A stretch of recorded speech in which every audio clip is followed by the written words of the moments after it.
Guys, my name's Rick Shiels down here at Trafford Golf Centre in Manchester today, and we've got a heads up between the NIKE COVERT 2.0 Tour, which is the best NIKE driver that I've hit, so better than the COVERT normal one, so the normal COVERT 2.0. So I've got this in 9.5 setting, because again it's the best I've hit it in that setting, against the Ping i25, which I currently see as the reigning champion so far. I've got it in my favourite loft at 10 degrees, so a little bit higher than the NIKE. Obviously loft is so dependent now on the centralness of gravity on these golf clubs, because TaylorMade now have come out saying that loft it high because their central gravity is so low. Each club now has got their own suitable loft for each kind of player. So this is 9.5 and 10 degrees. I've got them in stock stiff shafts. So I've got this one, the NIKE in the Kuru cage stiff flex 60 gram, and I've got the Ping in the the standard PW 65 in stiff shafts. So very, very similar shaft as well, like say stock. Length exactly identical, so there's no difference in the length of the golf clubs here. Obviously, design on the header is very, very different. You've got the big, bold red of the NIKE and then the racing stripes of the Ping club. So very, very different in designs on the club head, and different technology certainly in the back, with the cavity here in the Tour, where really the only thing that Ping done have got some tungsten weights in the back to help it spin less. So let's give it a crack. I'm going to hit 3 real golf balls on GC2 with each golf club. I'm going to alternate the 2, and then we'll see which one of these going furthest. Currently, the Ping has managed to beat every golf club that it's been put up against. So last week it beat the 2 Callaways, it beat the SLDR. So see if it now today can take on the NIKE COVERT 2.0. I've done reviews of both of these golf clubs in the past, so you can check that out in the window here for the NIKE. So check that out also if you've not seen that. I was down at Formby Hall when I tested that golf club. So we're going to be hitting real golf balls. And it's NIKE's honour as the challenger, let's say.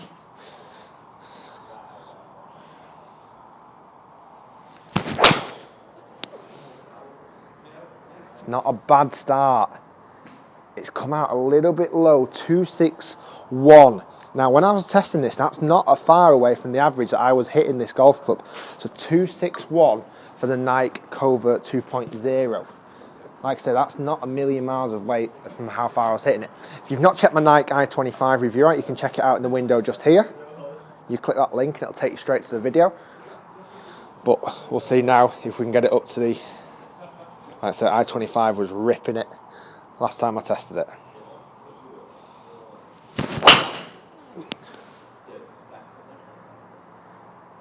And it's done it again.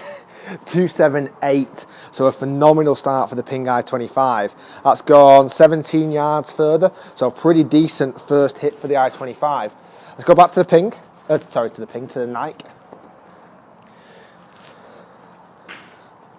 Looks-wise, I like them both. There's nothing that separates these 2 golf clubs look-wise, but that's down to personal opinion. As a big United fan, hopefully I don't get too many dislikes for that as a United fan, I do like the actual NIKE red on this. Okay.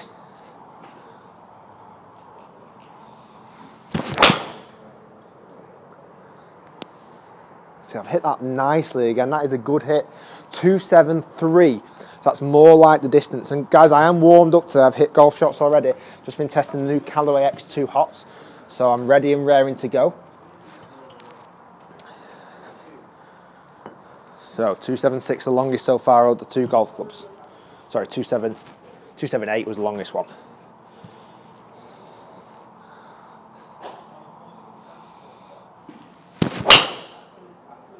Oh, just look. I'm not biased, but I do love this Ping. I love it. 274. So not a great deal separates these 2 golf clubs just yet. You know, that first NIKE one probably let it down a little bit, but again, this is not just the longest drive video. This is also it needs to be consistent. You know, you need to be able to hit it consistently a long way as well. So forgiveness is a big issue in this as well. Okay, we've got 2 more, 1 shot each.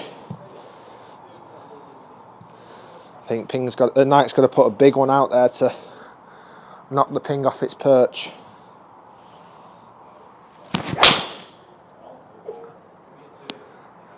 Makes a much louder noise than NIKE. 265. Just not quite got it, the Nike, in distance-wise anyway. And I did test that. Like I said, I tested it in Formula Hall when I did it, and that was very, very similar numbers to what I was getting. That's the good thing with GC2, because it's very closed data. Doesn't really matter on the day, particularly too much. So the weather conditions don't affect as long as you're hitting real golf balls. Okay, right. I think this is a victory lap for the Ping here. Let's see if it can go out in style. See if it can get a biggie.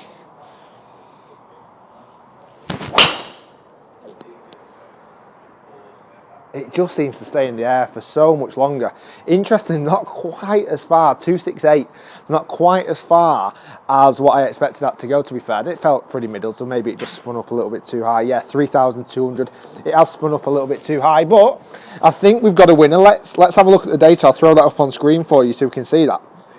So we've got NIKE COVERT Tour 2.0 with a ball speed of 161, so pretty hot ball speed.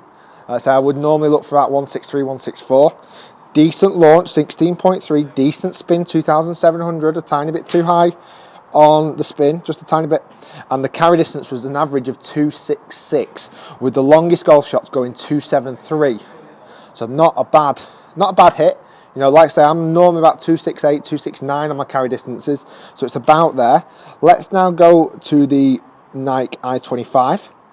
NIKE i25, 273 yards of average carry distance. So that's gone 7 yards further. So a really quite a big victory, to be fair. 14-degree launch angle, so it's launched a little bit higher. It has spun higher than what I was getting the other day. That spun at 2,900. So whether I've just been hitting it slightly off the bottom or not quite hitting it well, felt like I was hitting them all right, to be fair. The longest distance was 278, and like I said, the average was 273. Even the shortest shot that I hit with the Ping was still longer than the average of the Nike. Guys, that's been my challenge today. And again, victorious was the Ping i25 driver. There's not much that's going to hit it. Don't get me wrong, the Nike is an incredible golf club. It's phenomenal, and I do love hitting it. I love the feel, I love the sound, I love the forgiveness level of this golf club. But for me, so far, the Ping i25 just seems to be getting out there. It seems to be going so much further. Guys, thanks so much for watching. I'm also next going to pitch up the Callaway X2 Hot Pro, which is the one that I hit the longest, if you've seen the videos, only just to be fair though, pitching up against the TaylorMade Jet Speed. So the Jet Speed is going to come into the mix and see if it can challenge the Callaway X2 Hot. You should be able to check that in this window very soon. If it's not live already, it will be soon. Please do subscribe to me, clicking the link below. Check me out on Facebook or Twitter, I'd really appreciate that. And thanks very much for watching. And that was my challenge between the NIKE COVERT and the Ping i25. And Ping i25 came out on top again.